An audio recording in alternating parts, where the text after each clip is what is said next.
Well, it started off beautifully, as a matter of fact. Started off from the standpoint of spirit, at least, and enthusiasm. We got up in Fort Worth. He was jubilant about the reception he'd had. You see, at Fort Worth, this was the third stop we'd made. Everywhere we'd had tremendously enthusiastic, warm crowds that couldn't help but please him. So we were looking forward, actually, to coming to Dallas. And we were all eagerly awaiting the arrival in Dallas. Of course, we didn't talk about much, as you well know, because it's not a very long flight in the 707 Fort Worth to Dallas. And Dallas had a wonderful reception at the airport. Everyone was extremely pleased. A tremendous crowd at the airport. He shook hands with a lot of them before we started the cavalcade downtown. So I would say that everyone was in extremely good spirits, high spirits, and particularly I think Ms. Kennedy had very much warmed to this type of an affair. As we came down, as we came through the residential area of Dallas, the crowds thinned a little bit. We talked. Again, he was extremely pleased, as was Ms. Kennedy, with the reception that they'd had. As we neared downtown Dallas, the crowds became enormous and extremely enthusiastic. As we came down through the main business district of Dallas, I would say we received as warm, as enthusiastic, as spontaneous a reception as we did in any city in the state. And it was really wonderful, to the point where just as we turned down by the courthouse, Nellie turned around and said to the president, she was so impressed by the warmth of the reception, she turned around and said to the president, well, Mr. President, you can't say that Dallas doesn't love you too. And he said, no, I think that's apparent, and or words to that effect. The crowds began to thin, but we were only about 5 minutes from the Trade Mart where the luncheon was to be held. So we all more or less straightened up in the car.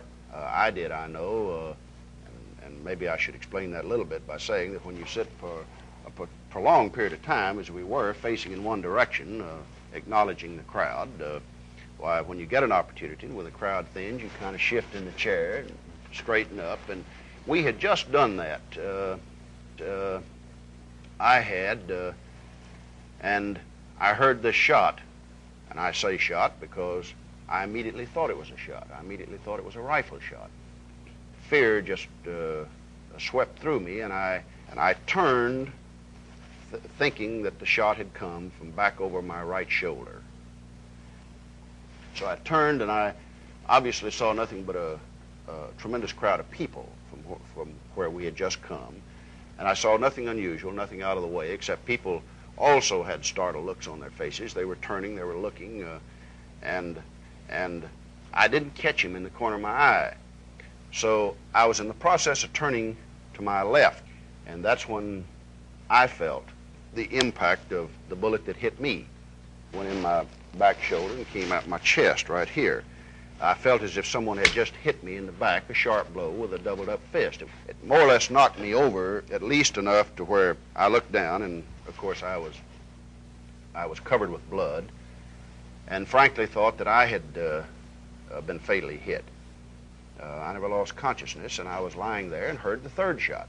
I heard the third shot very distinctly. I heard it hit. I assumed that it hit the president. It obviously did. The evidence was splattered all over the car and all over my clothes and all over Nellie, and it was a time of just unbelievable, stark tragedy.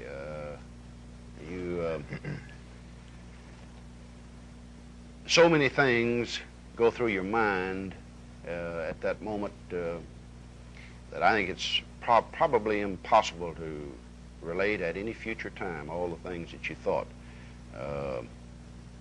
I know I thought, again, I rather assumed, without knowing, that the president had been fatally wounded. And I rather assumed that I had been. And so constantly there was going through my mind thoughts of Nellie, of the children, of what you'd done,